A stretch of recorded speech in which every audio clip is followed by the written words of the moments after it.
And the Irish have always sort of traditionally been afraid of going out to sea, partly because of the North Atlantic and partly because they've traditionally been very bad at building boats. But the soil in the west of Ireland isn't sufficient to sustain them, so they had to go out. And so the men would go out and their wives and mothers would wait for them to come back, and oftentimes by the time their bodies washed back up on the shore, they would be so disfigured that they couldn't tell one husband from the other, which is a problem I think a lot of Irish women have even if their husbands are alive. So, when people go to Ireland, they come back and they have those really beautiful big sweaters, real big bulky, and they've got all kinds of stitches and stuff in them. Well, they started doing that because each of those different stitches, it's different charms and prayers and stuff that they would weave into their husbands' sweaters. And so that if it worked, then their husbands would come back alive, and if it didn't, because fish don't eat wool, they could tell who was who by what sweater was on them.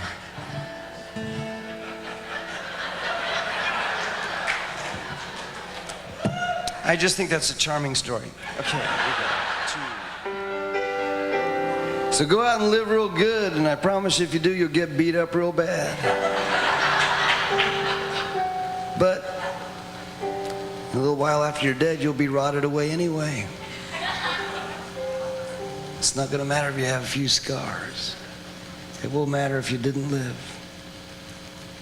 And when you wash up on that other shore, even though you've been disfigured beyond any recognition,